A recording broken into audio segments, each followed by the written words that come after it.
Cette semaine, en manchette, le festival Western de Gig, toujours aussi populaire, avec même Hugo Girard qui est venu faire son tour au Témiscamingue. L'entraîneur-chef et directeur général des Pirates de Ville-Marie, Marc-André Caron, nous parle des changements et des nouveaux visages de l'équipe en vue de la prochaine saison. Et nouvel terrage intergénérationnel pour la municipalité de Nedlec. Ici Colin Boucher et bienvenue à votre infotémis du 14 août. Les athlètes avaient beaucoup d'enthousiasme, beaucoup de plaisir, beaucoup de camaraderie. Puis la foule était vraiment dedans. Donc, une belle expérience. J'ai vraiment aimé ça. Pas de causer la surprise. On va être là. Il n'y a pas de surprise là. Puis c'est sûr qu'en début d'année, il va y avoir l'adaptation, mais on va être là. On veut créer un lieu plus communautaire pour des activités récréatives et des activités familiales aussi. Bonjour mesdames, messieurs. Le Festival Western de Gig célébrait sa 41e édition la fin de semaine dernière. Les festivaliers témiscamiens et de l'extérieur de la région étaient au rendez-vous avec les billets pour les rodéos et les sport-spectacles qui ont rapidement trouvé preneur. L'organisation se dit ravie de l'engouement qu'a eu le festival cette année. Une nouveauté qui a évidemment attiré l'attention était la présence du célèbre homme fort Hugo Girard au concours du cowboy le plus fort du village. William était présent pour assister à la deuxième édition du concours.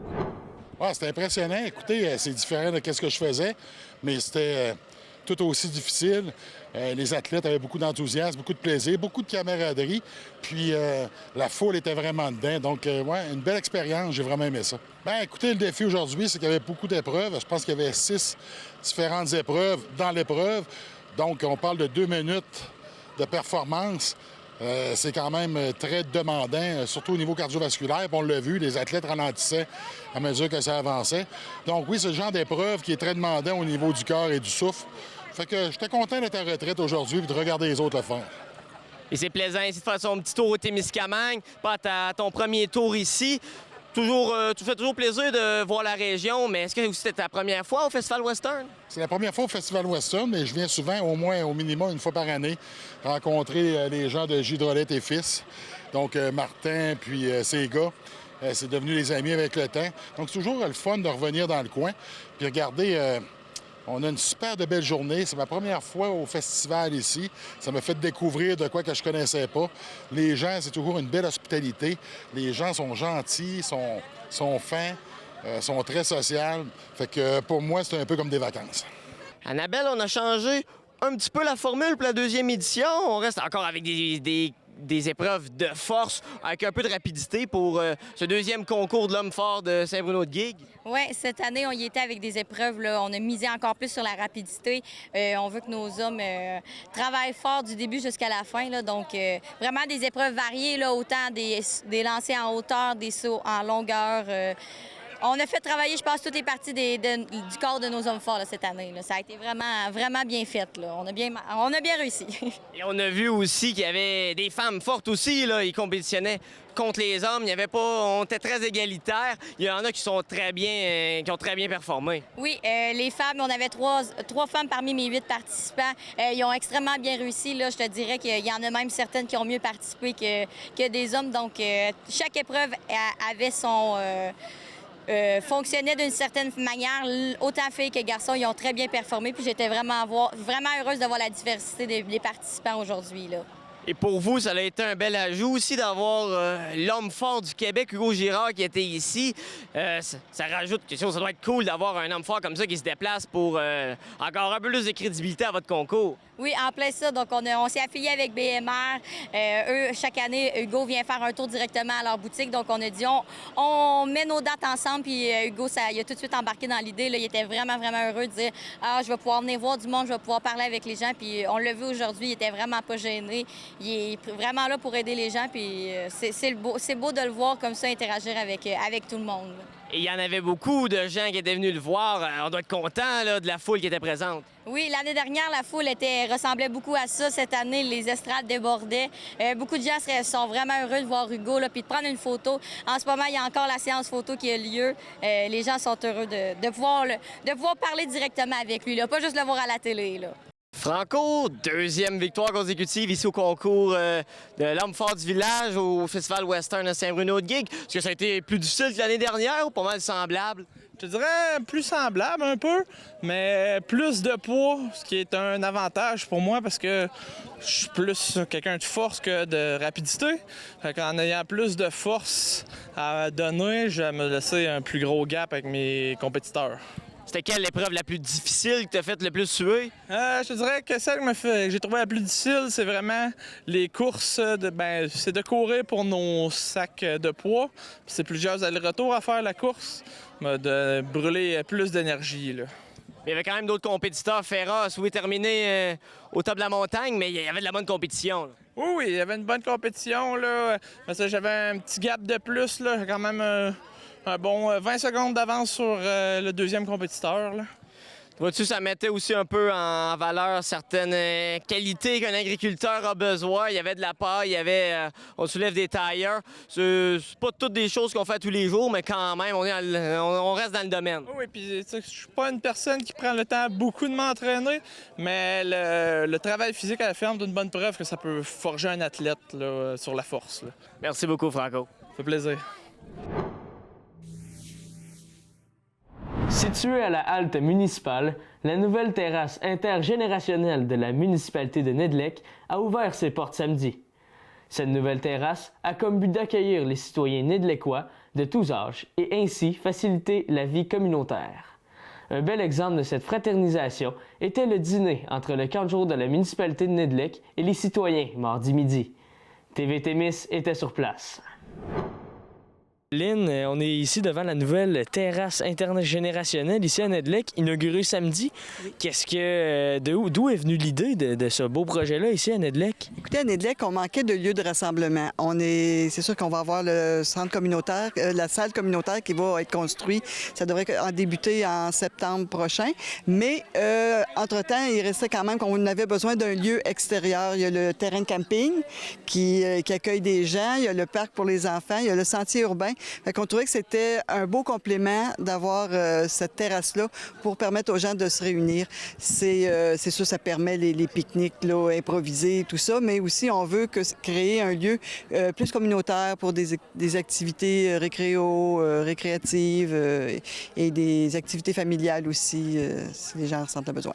Donc, un peu comme ce genre d'activité-là, là, ce midi, un dîner avec le camp de jour. Oui, aujourd'hui, c'est la dernière semaine du camp de jour. Alors, c'est depuis l'année passée, ils en ont fait une tradition, c'est de créer un dîner communautaire. C'est en collaboration avec différents intervenants là, du centre de santé. Et oui, c'est ça. Et leurs commanditaires. Et c'est ça, c'est ouvert à la population. Fait que tous les jeunes sont là, ils nous servent un repas. Donc, un beau mélange là, de jeunes générations et de plus vieilles. Oui, bien, vois-tu, notre terrasse est intergénérationnelle. Alors, on vise beaucoup ça, l'intergénérationnel ici, oui. On a parlé beaucoup de la terrasse. Qu'en est-il des autres projets à venir pour la municipalité? Actuellement, on est en train de refaire le parc des aînés qui est situé à l'arrière du bureau municipal. Il existait depuis quand même une bonne dizaine d'années, mais il avait besoin d'être rafraîchi, d'être remis au goût du jour. Alors, on est en train de le refaire. Il va y avoir une espèce de petit bloc sanitaire. Il va y avoir un jeu de shuffleboard qui va être installé. Il y a un abri, il y a des jeux, il y a des modules d'exercice aussi. Avec des aménagements paysagers. Ça devrait être pas mal joli. Un beau parc à venir pour Nedlec. Un beau parc à venir, oui. Ça vient compléter l'offre récréo-touristique et loisirs de Nedlec. Donc, Alexandra, on a inauguré cette nouvelle terrasse intergénérationnelle. Est-ce qu'on a un peu levé la main là, chez les citoyens de Nedlec, justement, parce qu'on voulait ça, un peu une attraction extérieure? Bien, clairement, c'était manquant, là, un abri extérieur pour passer des moments... que ce soit des rassemblements familiaux, que ce soit des événements comme aujourd'hui communautaires. Il manquait une infrastructure, puis la municipalité a été chercher une super initiative de faire ça. Fait que nous, comme camp de jour, bien, on en profite, on est vraiment contents. Fait qu'aujourd'hui, l'événement se tient ici pour la première fois. L'année passée, ça avait lieu à l'école directement, mais ça manquait là pour les personnes âgées d'avoir un toit, donc on est vraiment contents. Donc oui, il parlait aussi de camp de jour. Oui. Donc le camp de jour ici, on est content évidemment de la collaboration. Ça fait un peu vivre les intergénérationnels. Oui, tout à fait. C'est sûr qu'en étant une petite communauté à Nedlec, on voit vraiment la communauté qui est soudée, qui s'implique auprès du camp de jour. On a énormément de bénévoles qui nous aident à tenir des événements comme ça, que ce soit les grands-parents des enfants, que ce soit des voisins. Fait qu'on est vraiment heureux de pouvoir faire vraiment un événement intergénérationnel. Puis avec la communauté aussi, ce qui est le fun, c'est que les enfants se sentent vraiment valorisés quand les gens se présentent à leurs activités. Puis cette année, avec le camp de jour, on a fait des sorties intergénérationnelles au Fort du Nord, à Notre-Dame-du-Nord. Puis les personnes âgées, bien, ils sont venus au dîner aujourd'hui. Fait que c'est un beau partenariat qu'on a créé, là. Une belle collaboration, là, oui. Merci beaucoup, Alexandra. Ça me fait plaisir. La 14e édition du Festi-Rock était très attendue au Témiscamingue. Lors de la fin de semaine du 2, 3 et 4 août, le Festival provincial d'escalade en était à sa première apparition en Abitibi-Témiscamingue. Une centaine de grimpeurs étaient présents sur le site de la grotte pour tester les parois rocheuses du Témiscamingue. Notre journaliste vedette, William Maillé, a bravé la canicule de début août pour aller s'entretenir avec des responsables de l'événement. Alors, Frédéric, c'est déjà le 14e Festi-Rock qui va ici se passer cette année en Abitibi-Témiscamingue, au Témiscamingue même. Ça doit être une belle preuve de confiance pour votre organisation, le Rappel du Nord, qu'on vous donne ce mandat-là d'organiser cette année le Festi-Rock ici en région. Oui, effectivement, c'est un honneur de recevoir le Festi-Rock. Dans le fond, Vertical 08, c'est le festival régional, puis c'est la 2e édition. Puis, dans le fond, on a fait nos preuves. Ça a été un beau festival. Puis là, la FQME, la Fédération québécoise de montagne d'escalade, se joint à nous pour l'organisation. Avec d'autres partenaires locaux aussi, locaux. Dans le fond, il y a Moudra, Espace sportif à Rouen, puis Camp de base Abitibi qui se joint au club d'escalade. Donc, ça va être une belle édition. Là, on est juste avant le début des festivités vendredi. On s'attend quand même à plusieurs jeunes et moins jeunes qui vont venir tester ici la paroi rocheuse de la grotte parce qu'il va y en avoir aussi, je crois, à Duhamel-Ouest qui vont aller affronter les parois rocheuses. Oui, effectivement. Là, en fait, au Témiscamingue, on a 4 sites d'escalade, 2 à Ville-Marie, 2 à Duhamel-Ouest. Puis effectivement, là, les gens, on va être au-dessus de 60 là, qui vont pouvoir grimper en fin de semaine, de tout âge. Là. On a surtout, là, oui, des adultes, mais on a des jeunes là, qui viennent tout le temps jouer là-dessus. Là, puis on a des initiations là, demain et dimanche, là, puis on a bien hâte là, d'initier et de partager nos passions avec les gens. En tant que moniteur, on le ressent. Il y a beaucoup de jeunes et ça aussi des plus vieux.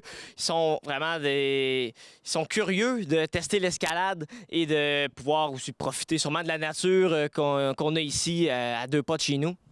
Oui, effectivement, au Témiscamingue, on est super choyés d'avoir des parois accessibles. T'sais, on n'a pas besoin de faire une demi-heure, 3/4 d'heure de marche dans le bois. On a un bon petit 5 minutes de marche, puis on est rendu aux parois. Fait que c'est super accessible. Puis c'est un sport qui est accessible là, pour tous les gens aussi. Là. Moi, j'ai commencé il y a 3 ans justement d'en faire. J'avais peur des hauteurs, mais c'est quelque chose qui se fait bien. La raison que j'ai commencé à faire le sport, c'est que le lendemain, j'étais capable de bouger encore. Je n'étais pas pris sur le sofa à rien faire parce que j'avais trop mal non plus. Là. C'est un sport qui gagne en popularité aussi. Là, c'est la 2e fois cette année que le sport est aux Jeux olympiques. Donc ça ajoute beaucoup d'engouement pour le sport. Mais depuis 10-15 ans, on voit un gros engouement là, au Québec pour l'escalade. C'est nouvellement aux Jeux du Québec aussi. Là, donc c'est vraiment un sport en développement qui connaît beaucoup de popularité. Là, Parce que le Rappel du Nord, ça fait déjà quelques années que vous existez. Vous l'observez, là, que l'engouement, là, déjà, on vous met ça entre les mains. 2e fois qu'il y a une activité en Abitibi-Témiscamingue qui se passe. Et là, on vous donne l'événement provincial. L'engouement, il est là maintenant. Oui, vraiment. Puis c'est ça fait 15 ans que le club existe. Ça a commencé à Rouen. Puis depuis 10 ans, au Témiscamingue, là, on a commencé à développer les parois ici. Fait que oui, c'est en développement. Il y a de plus en plus de grimpeurs qui s'ajoutent là, à la communauté de grimpeurs. On travaille aussi sur un projet de mur intérieur. Là. On peut pas trop en dire. C'est pas assez avancé, là, mais ça fait longtemps qu'on cherche un lieu pour accueillir un mur intérieur. Là. Fait que on travaille là-dessus là, dans les prochains mois. Ici au Témiscamingue? Oui, exactement. Et pour en fin de semaine, là, ça commence ce soir. Il y en a demain, dimanche. Qu'est-ce qu'on va pouvoir faire ici sur les parois rocheuses du Témiscamingue? Oui, bien ce soir, ça commence. Il y a un souper premièrement, là, pour accueillir tout le monde. Après ça, ici, sur la paroi, on a une soirée de grimpe nocturne avec un DJ. Donc ça va être super intéressant, avec des lumières d'ambiance là, sur la paroi. Ensuite, demain, c'est beaucoup des ateliers, des initiations, des petites compétitions amicales là, aussi en fin de journée. Ensuite, soirée autour du feu, un peu plus tranquille. Là. Je pense qu'on va avoir notre journée dans le corps. Fait que soirée avec musique traditionnelle, puis un chansonnier, là, Martin Bernard, avec son groupe Les Bras dans les airs, qui vont être là. Puis dimanche, ça se poursuit encore avec atelier, initiation, etc. Puis il y a du yoga aussi au coucher de soleil, yoga le matin pour se réchauffer. Donc, une belle programmation pour les grimpeurs. Parfait. Une belle fin de semaine qui augure. Merci beaucoup, Frédéric. Merci beaucoup, Jean-François. Ça fait plaisir. Annick Gauthier et la ferme JMA Gauthier de Lorrainville se distinguent encore une fois sur la scène agricole québécoise. Annick a été choisie comme finaliste du concours Tournez-vous vers l'excellence 2024 de la Financière agricole du Québec.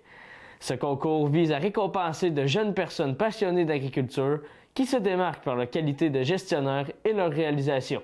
En entrevue à CKVM, Mme Gauthier s'est dite surprise par cette nomination et prend ça comme une bonne tape dans le dos sans trop se faire d'attente sur le dévoilement du grand gagnant du concours. La ferme JMA Gauthier commence à être une habituée dans des distinctions à l'échelle de la province avec un certificat or en 2023 pour la qualité de leur lait biologique et plusieurs autres récompenses depuis leur virage biologique en 2021. Le dévoilement des gagnants aura lieu le 20 novembre prochain.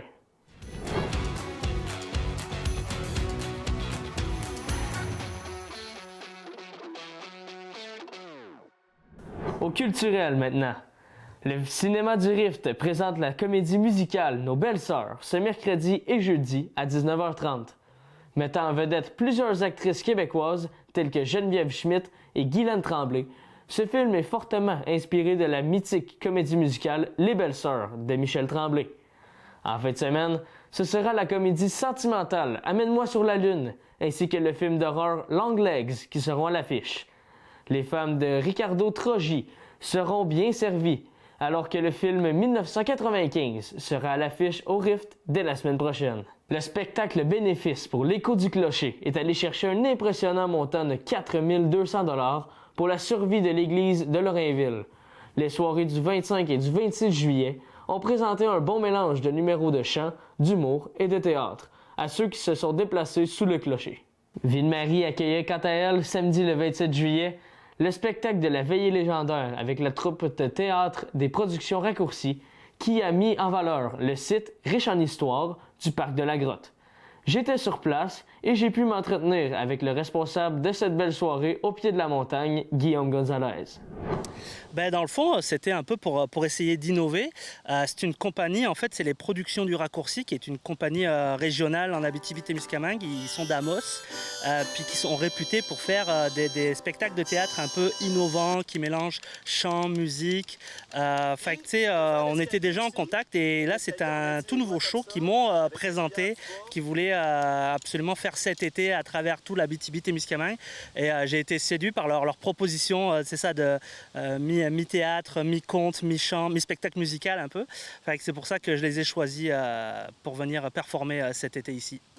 La veillée légendaire, on veut vraiment une ambiance bon enfant. Okay? On tombe vraiment dans le style théâtre burlesque un peu, d'humour burlesque. C'est-à-dire, pensez au temps de Gilles Latulippe, là, pour ceux qui connaissent ça, ou Crampe en masse un peu aussi. Fait que c'est un peu un style d'humour avec des jeux de mots et tout ça. Et c'est vraiment un théâtre raconté, c'est-à-dire qu'on a travaillé avec les acteurs pour transformer des contes en pièces de théâtre et c'est intercoupé de musique sur le thème des histoires qu'on nous raconte tout au long de la soirée. Donc, moi, je résume ça en 3 mots. Guitare, théâtre et feu de camp. Pourquoi feu de camp? Parce qu'il n'y a pas de feu de camp. C'est pas toujours évident de faire des feux de camp. Mais c'est surtout pour imaginer l'ambiance qu'on peut revivre les soirs de camping autour du feu de camp. Je tiens le rôle de Yvon Brûlé, donc un des 2 personnages principaux du spectacle. Le 3e étant Guitaré, notre guitariste qui nous suit. Fait que je suis le monsieur, le mononcle de la soirée, là, de la veillée légendaire. Pour les spectacles à venir, l'artiste témiscamienne Marie-Soleil Lauzon-Falardeau, l'Orchestre Pointu ainsi que le groupe de DJ Bon Quartier offriront un spectacle pré-foire dès 17h jeudi à la Scène du Lac. La foire gourmande débute officiellement vendredi et les fans de musique de tout genre en auront pour leur argent, avec une grande variété d'artistes sur les différentes scènes du festival. Notons aussi la présence du populaire chanteur québécois Jay Scott, qui performera sur la scène principale samedi à 22h30.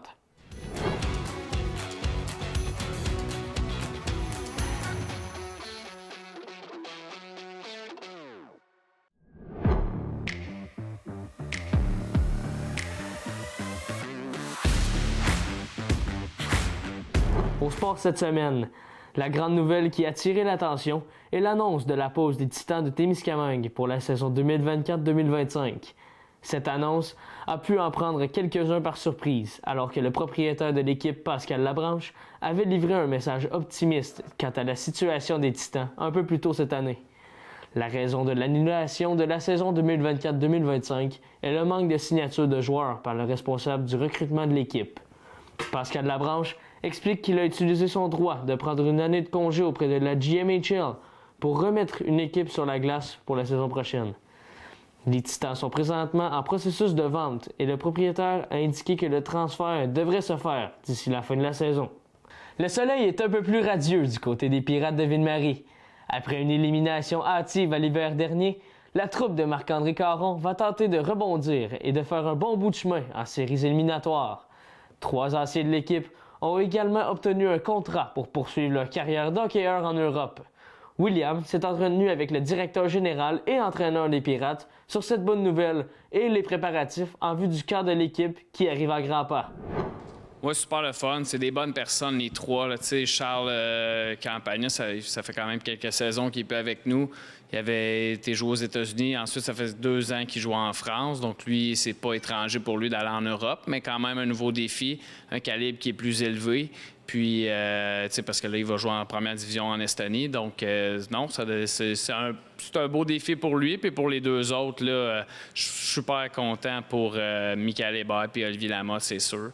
C'est des anciens qui nous ont donné beaucoup. Puis beaucoup aux partisans à Ville-Marie. Ils ont travaillé fort. C'était vraiment des bonnes personnes puis des bons joueurs. Donc là, on est bien contents qu'ils puissent poursuivre là, leur parcours. Puis, en plus de découvrir un nouveau continent. Parce que vous, c'est un peu aussi une mission, parfois, de permettre, après les Pirates, une autre carrière ailleurs, que ça leur permet de poursuivre leur parcours d'hockeyeur?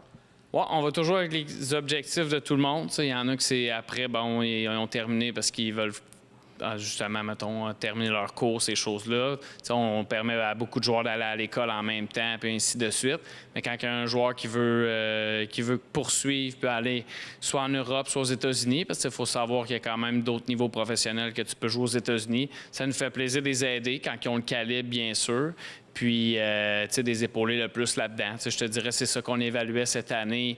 Quel pays, quelle ligue aussi qui était disponible pour eux. Puis les conditions, c'est vraiment important que les conditions, les contrats, tout ça soient bonnes. Fait que là, on était chercher de bien ensemble. Fait qu'on était contents pour tout le monde.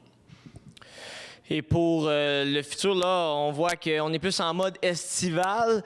Le complet cravate prend le bord pour l'été, mais la saison arrive quand même dans un mois. Là, déjà, on va avoir du monde qui vont s'approcher beaucoup d'un début de saison. Qu'est-ce qui s'en vient pour vous, les Pirates? Le camp estival, il approche aussi.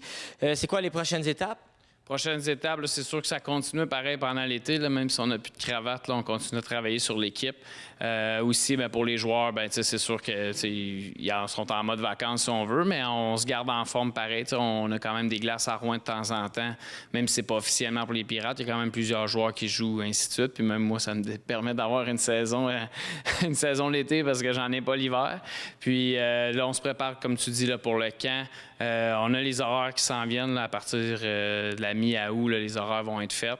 Puis à la fin août, ça va être notre camp de sélection. Puis ensuite, là, c'est sûr qu'on va commencer à Ville-Marie assez tôt pour vraiment préparer l'équipe comme il faut pour être prêt dès le début de saison. Tu sais, comme on avait parlé, on a une jeune équipe, on a des bons jeunes qui arrivent. C'est vraiment un défi stimulant, mais il faut se préparer comme il faut. Puis je suis content aussi, j'ai eu quelques petites surprises dernièrement de vétérans là, finalement qui vont revenir avec nous. Oui, vous en avez annoncé plusieurs signatures dernièrement. Plusieurs vétérans qui vont pouvoir aussi aider à enseigner un peu à la jeune équipe, de leur donner un peu d'expérience qu'eux ils ont acquis dans le passé? Exactement. Donc, c'est ça. Je te dirais qu'avant le cas de sélection, là, on a plusieurs signatures de fait. Il y a à peu près 85 de l'équipe qui est fait. Là. Fait qu'il reste le dernier 15 de voir qui va fitter avec nos attentes, tout ça. Donc, ça devrait être encore une fois cette année un camp relevé. Puis, ben, les annonces vont continuer là, dans le prochain mois là, pour nos joueurs qui viennent avec les Pirates de la saison prochaine. Parce que ça arrive quand même souvent que le camp, il y a des surprises qui ressortent, des joueurs qui réussissent à tailler leur poste dans l'équipe. Ça, dans ce 15 %-là, ça risque d'être du monde qui vont se le tailler au prochain camp. Oui, bien dans le 15 de l'année passée, on avait Alex Grenier, puis pas Alex, mais Félix Mercier, entre autres. Puis ça a été des belles surprises cette année. Félix a joué, non seulement fait de l'équipe, il a joué des matchs dans le top 6. Ensuite, il s'est retrouvé sur le 3e trio. Donc, c'est ça.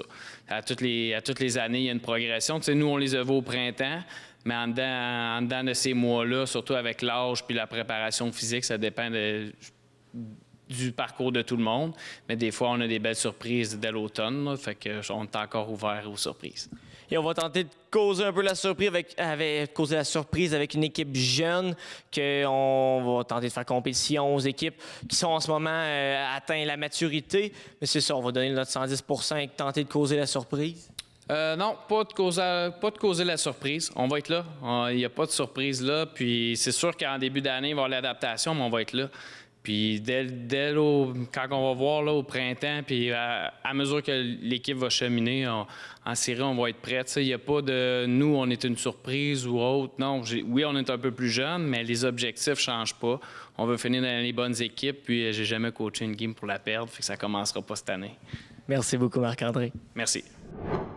Pour les derniers résultats dans la Ligue de softball, l'équipe de construction Francis Roy a terminé sa saison régulière en remportant leur premier match face aux Stingers avant de perdre leur second face aux Warriors à Winaway. Pendant ce temps, les Little Dippers ont infligé une cuisante défaite aux Expos au compte de 9-0. La saison régulière se terminait la semaine dernière alors que les Martineaux se sont inclinés 15-2 face aux Stingers et les Navins l'ont emporté face à Rénovation H. Godette.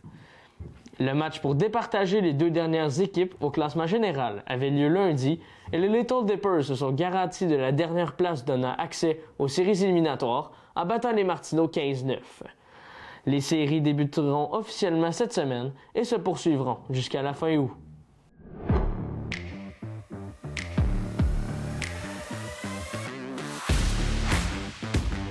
Pour ce qui est de la météo cette semaine au Témiscamingue, jeudi, il fera très chaud sur notre territoire avec un maximum de 30 degrés Celsius et une possibilité d'averse de pluie à 30 %. Pour le week-end, ce sera pluvieux au Témiscamingue en cette fin de semaine de foire gourmande. Des maximums atteignant les 21 degrés Celsius et des averses tout au long de la fin de semaine. Eh bien, c'est déjà tout pour notre bulletin de nouvelles de cette semaine. J'espère que ça vous a plu. Vous aurez remarqué que j'ai pris la relève de Colin pour terminer ce bulletin parce que je tiens à vous remercier d'avoir été avec nous ces dernières semaines et derniers mois. C'était pour Colin et moi notre dernier bulletin pour cet été. Ça a été un plaisir pour nous deux de vous servir votre dose d'informations locales à chaque semaine. De mon côté, c'était déjà mon deuxième été à TV Témis et je me sens très choyé d'avoir pu débuter ma carrière de journaliste ici au Témiscamingue. Je tiens aussi à remercier l'équipe de TV Témis qui m'ont laissé la chance de prendre de l'expérience dans le métier. Pour les prochaines semaines, il n'y aura pas d'Info Témis. Il n'y en aura pas non plus jusqu'au début du mois d'octobre.